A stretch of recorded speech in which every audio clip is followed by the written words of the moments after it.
안녕하세요. 오늘의 데일리 뉴스레터에 오신 것을 환영합니다. 1. 한국 너무 부럽다. 진짜 대박났다. 2. 현대차 중국 철수. 3. 자꾸 이러면 나 미쳐. 한번 진실을 알아봅시다. 영국이 그동안 올인했던 극비 프로젝트가 실패하며 완전히 산산조각 나버리자 미국과 유럽 어느 국가도 못한다. 오직 한국만 가능하다라며 한국에 긴급으로 도움을 요청했습니다. 이에 영국 현지 매체들뿐만 아니라 전 세계 주요 외신들은 한국이 역사상 이번처럼 큰 대박을 한 번에 만들어낸 적이 없었다라며 부러워했는데요. 도대체 영국이 얼마나 대단한 일을 한국에 요청했길래 이렇게까지 난리가 났는지, 한국이 전 세계를 발칵 뒤집을 엄청난 것이란 도대체 무엇인지, 영국에서 인공위성을 탑재한 로켓을 항공기에 실어 SPAC-1만 M30에서 발사했으나 지구 궤도 진입과 인공위성 발사에는 실패했다고 로이터와 블룸버그 등 해외 언론이 9일 현지 시간 보도했습니다. 영국이 인공위성 로켓을 지상에서 쏘는 것이 아니라 항공기에 실어 하늘을 나는 도중 발사하는 첨단 기술로 국방력을 한방에 대폭 상향시킬 영국의 비장의 무기였습니다. 우주개발업체 버진그룹의 계열사인 버진 오비든 이날 보잉 -747기를 개조한 우주소녀 카즈미걸 -747분이 인공위성이 탑재된 론처원 로켓을 대서양 상공에서 발사했으나 로켓이 지구 궤도에 진입하는 데 실패했다고 밝혔습니다. 버진 오비든 괴짜 억만장자로 유명한 리처드 브랜슨 버진 그룹 회장이 설립한 우주발사업체로 이번 발사를 통해 9개의 소형 인공위성을 지구 저궤도 에리오에 진입시킬 예정이었습니다. 론처원 로켓을 실은 우주소녀 -747분은 이에 앞서 잉글랜드 코널주 뉴키의 코널 우주공항에서 시민 2천여 명이 지켜보는 가운데 이륙했다고 밝혔습니다. 우주소녀 -747은 이어 대서양으로 비행해 35,000ft 약 1668m 상공에서 론처원 로켓을 발사하는 데 성공했으나 발사 후 비행 중 이상 현상이 감지된 것으로 알려졌습니다. 버진 오비든 트위터에서 론처원이 항공기에서 분리된 지 9분 만에 지구 궤도에 성공적으로 진입했다고 밝혔다가 이후 로켓 비행 중 이 이상 어나멀리이 감지돼 지구 궤도에 오르지 못했다. 현재 정보를 분석하고 있다라고 메시지를 바꿨습니다. 영국 정부는 버진 오빗의 이번 발사에 대해 영국 영토 내에서 처음으로 인공위성을 발사하는 것이라며 영국의 우주발사 산업이 발전하는 계기가 될 것으로 기대해왔습니다. 자, 그런데 이번 극비 작전이 완전히 실패로 끝나버리면서 영국은 초비상이 걸렸습니다. 영국 정부도 영국의 버진 오빗이 이번에 성공하면 이 기술을 바탕으로 천문학적인 돈을 쏟아부어 영국을 우주 최강국 반열에 올리려 계획했었습니다. 자, 그런데 놀랍게도 현재 영국 매체들은 영국이 실패한 것은 일본 때문이라며 일본을 강하게 비난하기 시작했습니다. 그동안 일본은 영국의 자신들이 만든 우주산업 기술을 비싼 가격에 팔고 심지어 영국이 사용한 로켓 및 인공위성 부품에 일본산 부품이 엄청나게 많이 사용된 것은 물론 일본 엔지니어가 이번 영국의 인공위성 로켓 발사에 상당한 영향력을 행사한 것으로 알려졌습니다. 때문에 영국 국민들과 영국 언론들이 일본을 비난하는 것은 당연하죠. 사실 일본은 누구를 도와줄 상황이 아닙니다. 매번 완벽한 성공으로 전 세계를 깜짝 놀래키고 있는 한국과 달리 일본의 우주기술은 상상을 초월할 정도로 심각한 수준입니다. 교도통신에 따르면 일본 우주항공연구 개발기구 JAXA는 22일 지상과의 통신이 두절된 초소형 탐사기 오모테나시의 달 착륙 계획을 포기했다고 밝혔습니다. 오모테나시는 지난 16일 미국 플로리다주 케네디 우주센터에서 발사된 아르테미스 I 미션의 우주발사 시스템 SLS 로켓에 실려 우주로의 여정을 시작했는데요. 탐사기의 한쪽 면에 있는 태양전지가 태양의 반대쪽을 향하고 있어 제대로 기능하지 않았고 이로 인해 지상과 교신을 통한 궤도 수정이 어려워졌습니다. JAXA는 당초 계획을 바꿔 시속 180km가 넘는 속도로 오모테나시를 달에 낙하시키려 했으나 시기를 놓쳐 포기했습니다. 한국인에게는 있을 수 없는 어처구니없는 실수를 범한 것이죠. 이뿐만이 아닙니다. 최근 일본 우주항공연구 개발기구 JAXA가 12일 소형 고체 연료 로켓 이읰론 6호기 발사에 실패했습니다. JAXA는 이날 오전 9시 50분께 가고시마현 기모스키 간부 소재 우치노우라 네치포 우주공간 관측소에서 이읰론 6호기를 쏘아 올렸으나 상승 중 문제가 발생해 실패했다고 현지 공영방송 NHK와 교도통신이 보도했습니다. JAXA는 발사 직후 로켓이 안전한 비행을 할 수 없다고 판단해 오전 9시 57분께 기체를 파괴하라는 신호를 보냈습니다. JAXA는 이날 오후 기자회견을 열어 목표 자세에서 벗어나 지구를 도는 궤도에 위성을 진입시킬 수 없다고 판단해 파괴를 지시했다라고 설명했습니다. 마토가와 야스노리 적천태선 JAXA 명예교수는 고체 연료 로켓은 기술적으로 어려운 점은 없다라며 부품 결합이나 품질 관리에 문제가 있을 수 있다라고 설명했는데요. 하지만 일본 언론은 자국의 기간 로켓 중 하나인 이입실론 발사 실패로 상업위성 수주를 추진하는 일본 정부에 아문이 드리워졌다고 평가했습니다. 교도통신은 일본 로켓은 다른 나라 로켓보다 발사 비용이 많이 들지만 실패하지 않는다라는 안정감이 특징이었다라며 로켓 발사 실패로 큰 타격을 받게 되었다라고 분석했습니다. 일본의 이번 실패를 지켜본 영국뿐만 아니라 수많은 주요국이 일본과의 계약을 취소해버린 뒤 한국으로 몰려오기 시작했습니다. 놀랍게도 일본이 실패한 입실론 6호기, 한국은 최근 한국판 입실론을 발사하는 데 성공했습니다. 그것도 아주 완벽하게 말이죠. 국방부는 30일 국내 기술로 개발한 고체 추진 우주발사체 시험 비행에 성공했다고 밝혔습니다. 지난 3월 성능 검증을 위한 첫 시험 발사에 성공했다고 밝힌 지 9개월 만입니다. 발사체 시험이 예고 없이 이뤄지면서 전국 각지에서 발사체 궤적을 목격한 시민들의 제보가 이어졌습니다. 심지어 일본과 중국에서도 해당 로켓 발사 장면이 뚜렷하게 관측되며 신고가 쏟아졌는데요.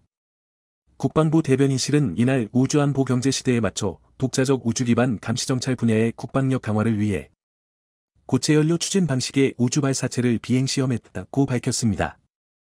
국방부는 이어 이번 비행 시험은 지난 3월 30일 비행 시험의 후속 시험으로 향후 몇 년간 개발 과정을 거쳐 성과를 내도록 하겠다며 우리 군은 우주를 포함한 국방력 강화에 계속 매진하겠다고 했습니다.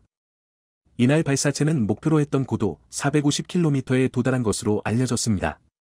정부 고위 관계자는 통화에서 오늘 시험으로 목표한 것들이 성공적으로 이뤄졌다고 말했습니다. 고체 연료를 기반으로 하는 추진기관은 소형 위성이나 다수의 초소형 위성을 지구 저궤도에 올릴 수 있는 우주 발사체에 사용됩니다. 개발에 최종 성공하면 군의 감시정찰 강화와 국내 우주산업 활성화에 기여할 것으로 정부는 보고 있습니다. 고체 연료 추진기관은 액체 연료를 사용하는 것보다 가격이 상대적으로 저렴하고 구조가 간단합니다. 이 때문에 대량 생산과 신속한 발사가 가능합니다. 일본의 입실론 6호보다 강력한데 대량산까지 가능하다 보니 전 세계 주요국들로부터 너브콜이 쏟아지기 시작했습니다. 한미 미사일 지침은 고체 연료 기반 발사체 사용을 제한해왔지만 이 지침이 지난해 5월 한미 정상회담을 계기로 종료되면서 국방부와 국방과학연구소 ADD의 개발에 속도가 붙었습니다. 국방부는 앞서 지난 3월 30일 국내 기술로 개발한 고체 추진 우주발사체 첫 시험 발사에 성공했습니다. 시험 발사에서는 우주발사체 필수 기술인 대형 고체 추진기관, 페어링 분리, 반 분리, 상단부 자세 제어 기술 검증 등이 이루어졌습니다. 국방부는 당시 시험 발사 성공을 밝히며 최근 북한이 모라토리엄을 스스로 파기하는 대륙간 탄도미사일 ICBM을 발사하는 등 매우 엄중한 시기에 고체 추진 우주발사체의 시험 발사 성공은 우리 군의 독자적 우주 기반 감시정찰 분야의 국방력 강화에 있어 중요한 이정표라고 의미를 부여한 바 있습니다. 영국이 일본과 우주동맹을 완전히 끊어버리고 한국에 올인하겠다고 선언한 이유는 이뿐만이 아닙니다.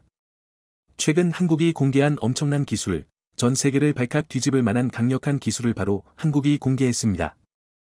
한국의 첫 민간 발사체인 한BTLV의 하이브리드 로켓 엔진은 연료의 경우 고체를, 산화제는 액체를 씁니다. 원래 일반적인 로켓 엔진은 연료와 산화제가 액체든 고체든 같은 성질로 통일돼 있습니다. 액체 엔진은 연료로는 등유나 액체 수소, 산화제로는 액체 산소를 많이 씁니다. 고체 엔진은 연료로는 니트로글리세린을 많이 쓰고 산화제로는 질산암모늄 같은 물질을 주로 활용합니다. 액체 엔진은 미국의 세턴 5호, 한국의 누리호 등 민간 로켓에 주로 들어갑니다. 고체 엔진은 미사일에서 다수 활용합니다. 액체 엔진은 연료 효율이 좋습니다. 점화 후 가스레인지처럼 추력을 조절할 수 있습니다. 반면 개발과 제작비가 높습니다. 고체 엔진은 반대입니다. 연료 효율이 좋지 않죠. 성냥불처럼 한번 켜면 추력 조절이 불가능합니다. 하지만 기계적인 구조가 간단에 싸게 만들 수 있습니다. 자, 그런데 이번에 한국이 개발한 하이브리드 로켓 엔진은 연료로는 고체인 파라핀, 산화제로는 액체 산소를 썼습니다. 파라핀은 불을 밝힐 때 쓰는 양초 성분인데 연소 속도는 빠르고 폭발 위험성은 낮습니다. 이를 개발한 한국의 업체는 하이브리드 로켓 엔진은 고체와 액체 엔진의 장점을 결합한 것이라며 기계적인 구조는 단순화하면서도 추력 조절이 가능하도록 만들었다고 설명했습니다. 한마디로 고체 연료와 액체 연료가 가진 장점만 살려 만든 신개념 초강력 로켓이 탄생한 것입니다. 액체 엔진과 고체 엔진의 발사 비용은 꽤 차이가 있습니다. 액체 엔진과 고체 엔진을 각기 탑재한 유럽의 발사체인 아리안 5호와 베가는 한 번 발사에 각각 2천억 원과 400억 원이 듭니다. 액체 엔진이 5배 비쌉니다. 하이브리드 로켓 엔진은 액체 엔진과 대등한 성능을 발휘하면서도 간단한 구조 때문에 고체 엔진에 가까운 개발 관리 비용만 쓰면 되는 획기적인 가성비를 구현한 것으로 주요 외신들은 한국이 우주 역사에 한 획을 그었다라고 극찬했습니다. 이것이 끝이 아닙니다. 지난해 8월 12일 페리즈 에어로스페이스 옥천 공장에서 크레인에 줄을 단 로켓 블루웨일 로켓 0.3 버전이 괴능과 함께 불을 내뿜더니 6m 높이를 솟구쳐 올랐습니다. 드론처럼 자세를 유지하던 로켓은 이내 제자리로 착륙했습니다. 발사 이후 제자리로 돌아왔을 때 오차는 50cm보다 작아 성공적이었습니다. 연구진은 그로부터 4개월 뒤 총 14회 34차례 비행을 성공적으로 이어갔고 로켓 재사용 기술의 핵심인 호버링 제자리 비행을 통해 로켓의 자세 제어를 해냈습니다. 로켓 재사용 기술은 로켓 추진체를 회수해 소모품은 교체하고 엔진과 연료 탱크 등 비싼 장비들을 다시 써서 발사 비용을 줄이는 데 필요한 기술을 뜻합니다. 한국형 달궤도선 다누리를 우주로 보낸 대형 로켓인 스페이스X의 펠컨 9 로켓의 경우 로켓 발사 이후 분리된 1단 로켓을 대기권 재진입, 엔진 재점화 과정을 거쳐 해상 바지선으로 회수해 100여 차례 다시 쓰고 있습니다. 이러한 로켓 재사용 기술이 중요한 이유는 통신의 공간이 지상에서 우주로 확대되면서 로켓 발사체 발사 비용을 5분의 1로 줄여 더 많은 위성을 더 저렴하게 쏘아 올릴 수 있기 때문입니다.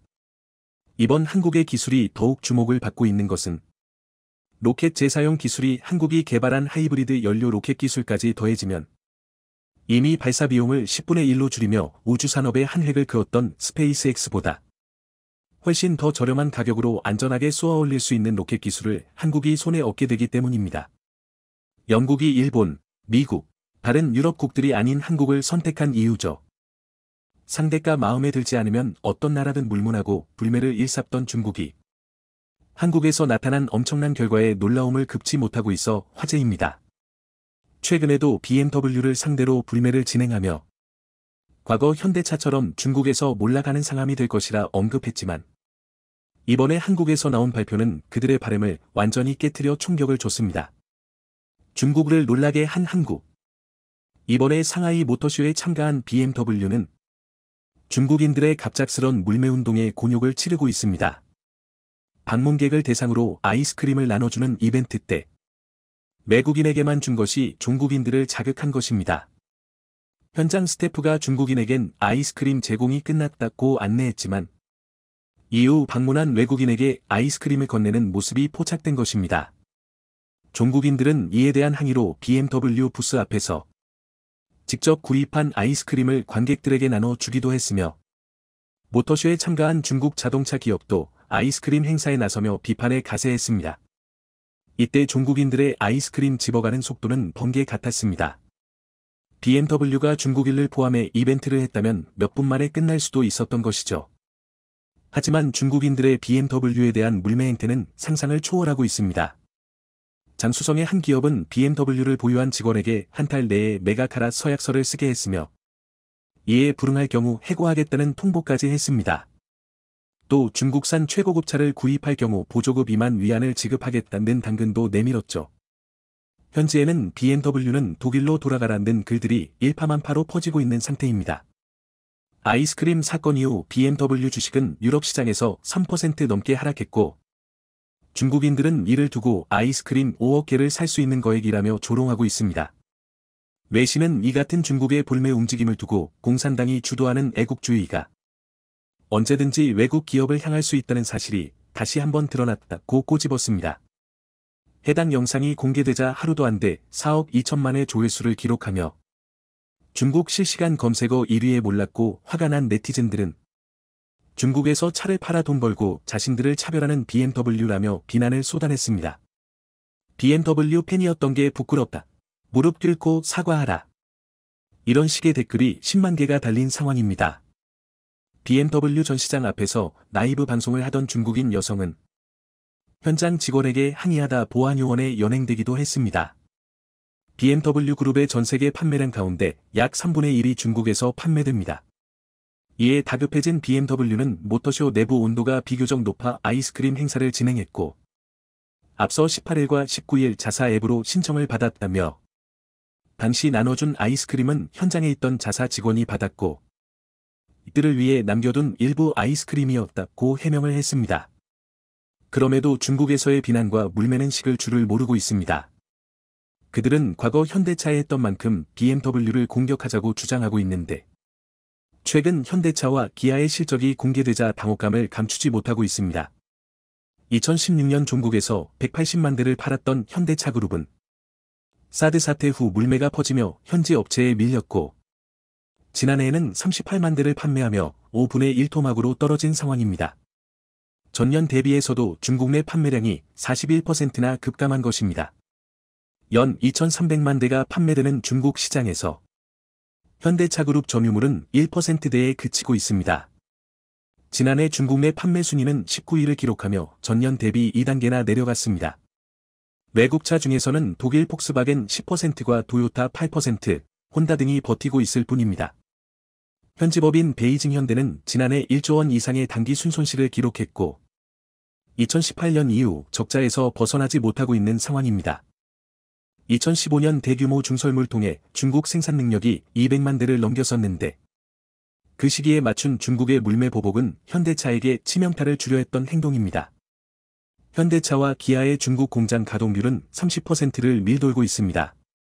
기아 중국 법인인 장수위에다 기아는 2번이나 완전 자본 잡식에 빠졌죠. 최근 현대차 중국 창저우 공장 또한 가동 중단을 선언했습니다. 오는 6월 창저우 공장 가동을 멈추고 매각을 진행할 예정입니다. 창저우 공장은 현대차의 네 번째 중국 공장으로 연간 30만 대 제조가 가능했죠. 그런데 가동 7년 만에 판매 저조로 매각을 진행하게 된 것입니다. 공장 일부 설비는 베이징 1공장으로 이관됐고 협력업체들도 사업 철수 과정을 밟고 있습니다. 그곳에는 전기차 제조 설비를 구축하려 했지만 절차상 문제로 무산된 상태입니다. 창저우 공장이 폐쇄되면 현대차 중국 공장은 2곳만 남게 됩니다. 이는 도요타와 혼다 등 일본 업체는 물론 벤츠, 폭스바겐, 아우디 같은 유럽 브랜드들도 언제든 일어날 수 있는 일입니다. 시간 문제일 뿐 모두 중국 업체에 밀려 점유물이 빠르게 내려가고 있습니다. 유럽에서 가장 잘 팔리는 전기차 중 하나인 폭스바겐 ID.4의 중국 판매량은 월 1,000대에도 미치지 못하고 있습니다. 중국은 이미 전기차 비중이 30%를 넘어섰으며 해외 업체 중에서는 테슬라만 경쟁력을 유지하고 있는 상태입니다. 이런 상황에 증권가에서는 놀라운 전망을 했습니다. 현대차 그룹이 2026년 세계 1위로 몰아간다는 것입니다. 지난해만 해도 685만 대를 팔아 도요타와 폭스바겐에 이어 3위를 했는데 올해는 750만 대를 팔고 2026년 920만 대를 판매하며 도요타와 폭스바겐을 2, 3위로 밀어내고 현대차 그룹이 1위로 몰아선다는 분석입니다. 도요타와 폭스바겐이 중국에서 위기를 겪는 동안 현대차 그룹은 미국과 인도 등에서 판매량을 늘리며 선전을 애고하고 있습니다. 상반기 GM 인도 공장을 인수한 뒤 하반기 개조 공사를 거쳐 2024년 가동한다는 계획도 가지고 있습니다. 현지 생산 능력은 올해 30만 대에서 2025년 50만 대로 늘어나게 되죠. 미국 공장 2곳에서도 2025년부터 전기차 모델이 생산될 예정인데 미국과 인도에서만 향후 100만 대 이상 판매 증가가 전망되고 있습니다. 중국인들은 자신들이 불매를 하면 몰라 할 줄 알았던 현대차가 세계 시장에서 승승장구하는 점에 놀라 몸을 금치 못하고 있습니다. 종국에서 한류를 몰아낸 후 오히려 세계에서 K 콘텐츠가 더 성장했듯이 자동차에서도 비슷한 현상이 나타났다는 것입니다. 25일 발표된 현대차의 1분기 실적은 중국에서도 대서특필되며 그들을 놀라게 했습니다. 기존 전망치를 뛰어넘으며 그야말로 어닝 서프라이즈를 기록했기 때문입니다. 1분기 영업이익은 3조 6천억 원을 달성하며 전년 대비 무려 86%나 증가했습니다. 증권가에서 전망했던 것보다 7천억 원 못 도는 실적입니다. 영업이익률 역시 2013년 이후 최고 수준인 9.5%를 달성했는데 작년 1분기 6.4%와 비교해서도 3% 이상 높아진 수치입니다. 지난해 발목을 잡았던 반도체 수급이 해소되며 차량 생산 계획의 99%를 달성하고 있습니다. 지난해 쌓인 대기 물량이 빠르게 해소됐고 수익성 높은 SUV, 제네시스 등 고부가가치 차종 중심의 믹스 개선이 주요했다는 평가입니다. 미국 판매는 전년 대비 30% 증가했으며 유럽권 역시 10% 이상이 늘어났죠. 결국 1분기 102만 대를 팔며 지난해 대비 13% 증가세를 보였습니다. 지역별로는 국내 19만 대, 국외 83만 대 등을 팔았죠. 평균 환율이 5.9% 오른 것도 영업이익 증가에 보탬이 됐습니다. 현대차는 이날 중장기 주주환원 정책을 발표했습니다. 배당 주기를 기존 연 2회에서 연 4회로 늘리고 3년에 걸쳐 보유 중인 자사주를 매년 1%씩 소각한다는 계획입니다. 이에 배당 수익률이 높은 현대차오를 중심으로 주가 급등세가 나오고 있습니다. 이는 중국과 러시아 시장 부진에도 나타난 성과라 놀라움을 주고 있습니다. 현대차 영업이익은 전기차 1위 테슬라마저 따돌렸습니다. 테슬라는 중국 시장에서 버티기 위해 1분기 수차례 가격 인하 행사를 해 차는 많이 팔렸지만 순이익은 24%나 급감했습니다. 영업이익률은 전년 동기 19.2%보다 7.8%포인트나 밀렸습니다.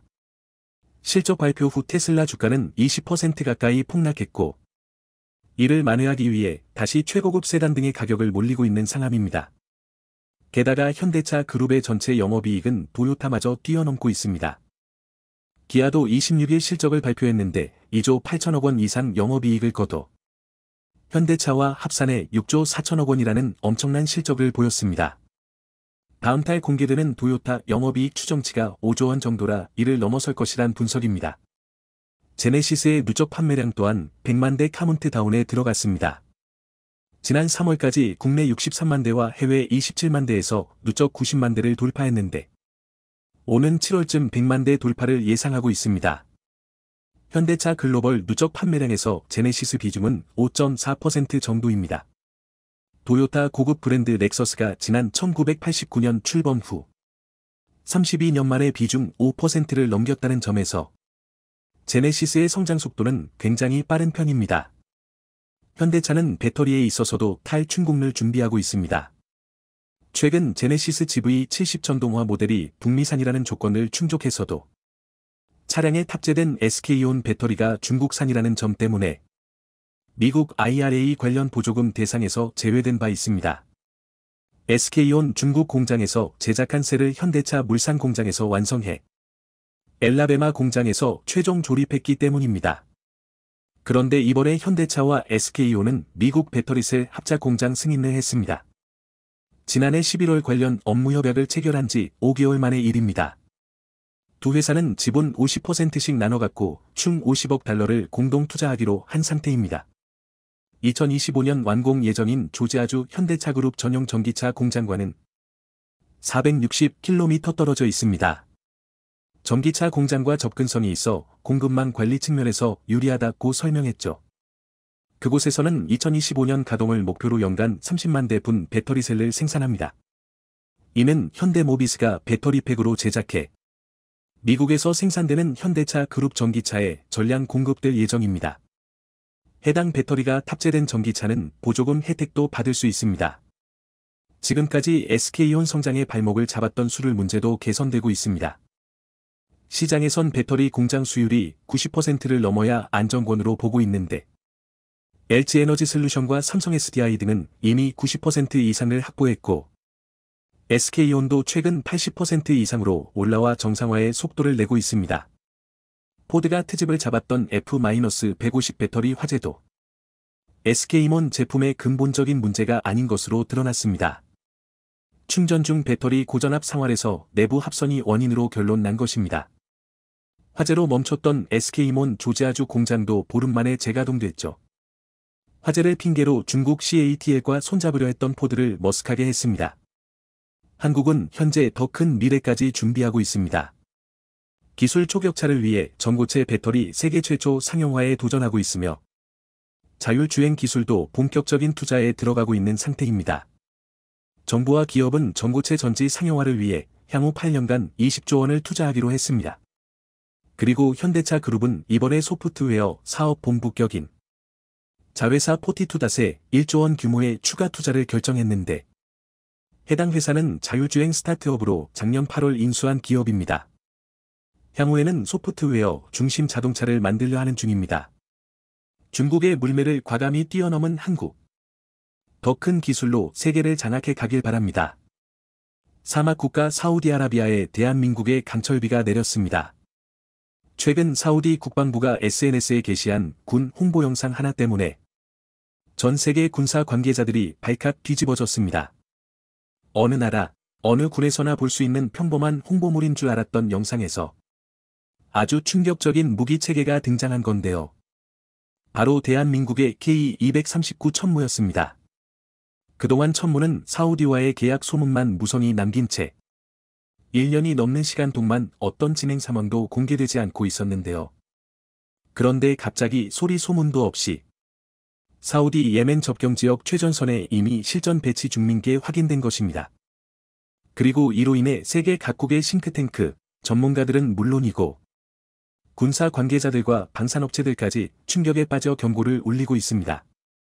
어물쩍거리다 자칫하면 대한민국의 무기 체계가 중동 시장마저 점령해 버릴 수도 있다는 분석이 나오기 시작한 건데요.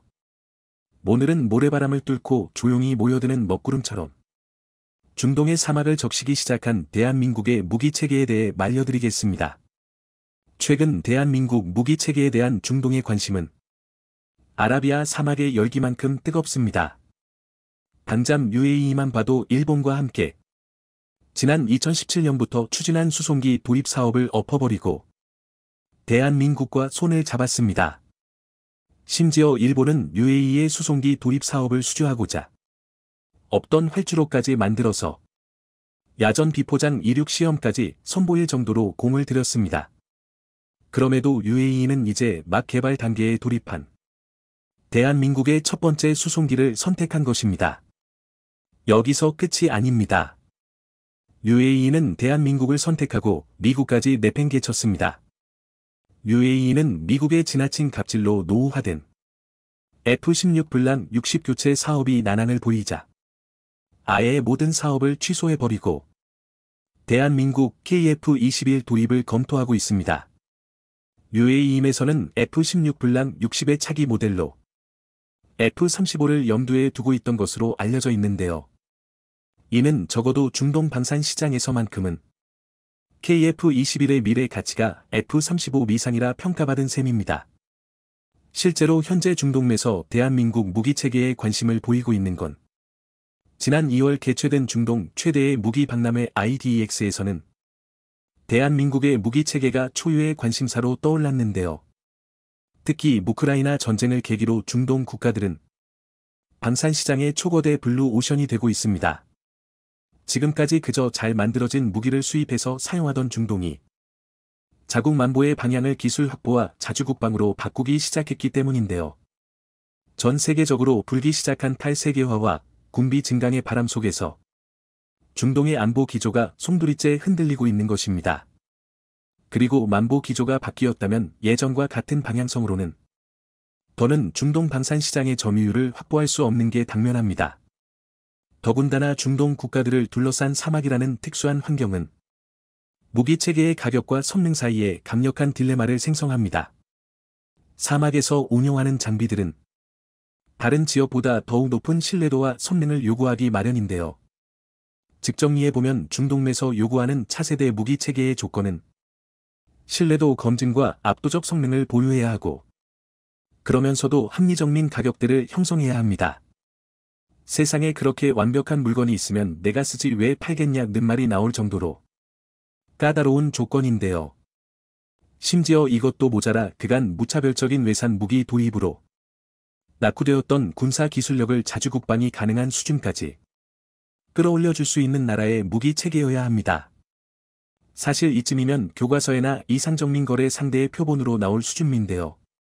가격, 성능, 신뢰도 선박자가 모두 맞아떨어지고 적극적민 현지화와 기술 이전까지 가능한 나라이면서 나토, 미국 등 서방 세계와 같은 규격을 공유하고 있어 현재 개편의 리스크를 줄일 수 있는 나라는 전 세계에서 오직 딱 하나밖에 없습니다. 그렇습니다. 바로 대한민국입니다. 이게 절대 과장이 아닌 게 실제로 최근 대한민국은 중동 국가들의 차세대 무기체계 도입 사업에서 가장 우선순위로 고려되고 있습니다. 앞서 말씀드린 UAE와는 4조 원대 천궁 이수출 계약을 체결했고 이집트와는 2022년 2조 원대 K9 자주포 패키지 수출 계약을 체결했는데요. 그리고 가장 최근 사우디아라비아의 최전방 주둔군 홍보 명상에 대한민국의 K239 천무가 등장하면서 전 세계 방산 관계자들을 잔뜩 긴장하게 만들었습니다. 지난 2022년 3월 약 1조 4천억 원 규모의 계약을 체결했다는 짤막한 현지 발표 이후 감감무소식이던 천무가 어느새 실전 배치까지 완료되었다는 게 확민된 것입니다. 천무와 경쟁하던 타국의 다면장 로켓 개발 업체 입장에서는 패자부활전 한번 못해보고 탈락의 고배를 마신 셈인데요. 그래도 천무는 사정이 나은 편입니다. 대한민국의 비공은 계약 과정에 대한 어떠한 보도도 없이 지난 사우디의 신형 고속 초계정 FPV 2200매 실전 배치까지 완료된 이후에야 뒤늦게 관련 소식이 말려지기 시작했는데요. 심지어 이런 사례가 한두 번이 아닙니다. 지난 2018 연매도 사무디는 40초짜리 명삼 하나로 전 세계 방산 시장을 뒤집어 놨습니다. 해당 명삼은 사우디 육군이 발사한 미사일에 예멘 후티 반군의 차량이 파괴되는 내용이었는데요. 그리고 결정적인 건 해당 영상에 사우스 코리아 ATGM, 즉 한국산 대전차 미사일이라는 단 한 줄의 설명이 붙어 있었다는 것입니다. 해당 명상에서 말하는 대전차 미사일은 대한민국이 자체 개발한 형공을 의미하는데요. 이때도 비궁, 천무와 마찬가지로 사우디가 대한민국의 형공을 도입했다는 발표는 어디에도 없었습니다. 게다가 원래대로라면 사우디는 형공이 아니다. 미국의 FGM-148 제블린을 사용하고 있어야 했는데요. 이미 사우디는 지난 2010년 미국으로부터 제블린 발사기 20개와 미사일 150발을 구매했고 2015년 예멘 내전이 본격화되자 10억 달러, 한화 약 1조 3천억 원이 넘는 물량의 미사일을 추가 주문했기 때문입니다. 단순 계산으로 제블린 미사일만 무려 15,000발 이상 보유한 상태였다는 건데요. 그런데 이를 비웃기라도 하듯 소리 소문도 없이 미국의 제블린이 아니다. 대한민국의 형공이 사우디군 손에 들려있으니 세계 방산업계에 난리가 날 수밖에 없었던 것입니다. 또한 이를 통해 대한민국이 개발한 형공이 성능 면에서 제블린을 압도한다는 사실도 말려졌는데요. 단적으로 제블린의 경우 적외선 CCD 조준 장치를 냉각하는 데에만 30초에 달하는 시간이 필요한 것과 달리 형공은 비냉각식 적외선 CCD와 가시광선 카메라를 조합한 덕분에 주간과 야간 모두 더욱 신속한 조준이 가능합니다. 또한 110mm에 불과한 구경으로도 형공의 관통력은 무려 900mm에 육박하는데요. 이 정도면 대한민국의 K2 흑표, 미국의 M1A2 에이브람스, 독일의 레오파르트 2 A7급 최신의 3.5세대 전차가 아니라면 정면 장갑까지 관통 가능한 수준입니다. 반면 제블린은 구경만 130mm에 달하는데도 최고 관통력은 형공보다 떨어지는 800mm가 한계인데요. 구경에서 큰 차이를 보임에도 정반대의 결과가 나타나는 이유는 바로 대한민국의 형공에 표적을 두 번에 걸쳐 면속으로 타격하는 이중구조 탄두 기술과 미세조직 라이너 기술이 적용되었기 때문입니다. 실제로 형공 관통 탄두의 구리 라이너 입자 조직은 일반 성민의 머리카락보다 훨씬 얇은데요. 이 덕에 훨씬 빽빽하고 단단한 탄두를 만들 수 있었고, 이것이 관통력의 비약적인 상승으로 이어진 것입니다. 이런 복함정민 이후로 사우디는 제블린 도입이 불발 위기에 처하자 물상을 지키는커녕 그대로 곧장 대한민국을 찾은 건데요. 오죽했으면 사우디군과 예멘군은 물론 적대 세력이던 후티 반군까지도 노획 1순위에 현금을 몰려둘 정도였습니다. 하지만 여기서 가장 주목해야 할 점은 사우디와 예멘 모두 공식적으로는 현금 수입국이 아니라는 점입니다. 중동은 늘 분쟁 빈도와 군사적 긴장도가 높은 곳이었고, 이로 인해 어떤 무기 체계를 도입하느냐가 국지전의 빌미가 될 수 있는 지역이 되었습니다. 그러니 전략적, 전술적 목적을 위해서라도 최대한 비밀리에 무기 체계를 도입하는 경향이 생긴 건데요. K239 천무가 소리 소문 없이 실전에 배치된 것도 같은 이유에서입니다. 일례로 사우디와 분쟁 관계에 있는 이란은 파즈르 3, 파즈르 5를 주력으로 운용하고 있습니다. 하지만 천무와 비교하면 성능이 처참한데요. 파즈르 3, 파즈르 5는 각각 240mm, 333mm라는 제한된 탄두 구경의 로켓만 운용할 수 있지만 천무는 하나의 발사대에서 130mm, 239mm까지 전장 상황에 맞춘 3종의 로켓을 모두 발사할 수 있습니다. 또한 사거리에서도 큰 차이를 보이는데요. 구경이 가장 큰 333mm 파즈르 5의 경우 최대 사거리가 70km 남짓이지만 천무는 239mm가 80km에 달하고 개발 마무리 단계에 돌입한 전술 지대지유도 무기 KTSSM-2의 경우 최대 사거리가 무려 290km에 육박합니다. 이뿐만이 아닙니다. 이란의 파즈르 5와 천무 239mm 로켓은 구경이 100mm 가까이 차이 남에도 불구하고 화력면에서 정반대의 결과를 보이는데요.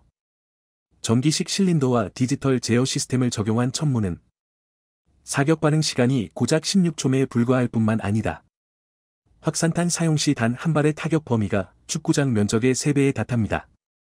사우디군 입장에서는 천무한 대로 파즈르 35 수십 대를 상대할 수 있는 셈입니다. 이처럼 효율 높은 투자처는 좀처럼 찾아보기 힘든데요. 아닌 게 아니라 천무 도입이 확민되고 사우디와 이란의 장거리 타격 능력에 대한 비교가 본격화되자 이번엔 대한민국의 이 흑표 전차까지 뜨거운 관심을 받기 시작했습니다. 특히 이미 유럽 시장에서 검증이 끝난 성능은 물론이고 적극적인 현지화 전략이 중동의 마음을 사로잡았습니다. 실제로 현대로템은 지난 DX 코리아 2018에서부터 K2 전차의 사막형 모델을 공개하는 등 적극적인 마케팅을 펼치고 있었는데요. 사막형 K2의 가장 큰 특징은 무덥고 건조한 사막 기후에 맞춰 전차 맨진에서 발생하는 맨진열을 효과적으로 배출할 수 있도록 개량된 배기구를 설치했다는 것입니다. 또한 전차 내부에서 가장 협소한 공간 및 조종석에 강력한 에어컨을 탑재하고 기동 시 발생하는 모래먼지를 막기 위해 캐터필러 위로 고무 덮개를 더 씌워 분진을 상당히 줄였는데요. 이처럼 적극적 민 현지화를 진행하고 발전을 거듭한 덕분에 전투 피로도가 굉장히 높은 중동의 사막 지형에서 K2 전차가 초유의 관심사로 급부상한 것입니다. 지금까지 중동 방산 시장에서 대한민국이 차지하는 점유율은 그리 높지 않았습니다. 특히 사우디는 미국에서만 현용 전력의 80%에 달하는 무기를 수입했습니다. 석유와 달러가 뒤섞인 정치적 이해관계가 국가만보에 개입했던 건데요. 그러나 세계적인 군사력 증감 기조가 복잡하게 고인 매듭을 잘라내고 있습니다. 이제는 성능과 합리적 가격 그리고 자주국방의 기틀을 마련하는 게 미래 사회의 원동력이 될 것이라는 걸 중동 국가들이 깨닫기 시작한 건데요. 부디 K239 천무부터 K2 흑표까지 대한민국의 무기체계가 격동하는 중동 방산 시장에서 흔들리지 않는 입지를 마련할 수 있길 바라겠습니다.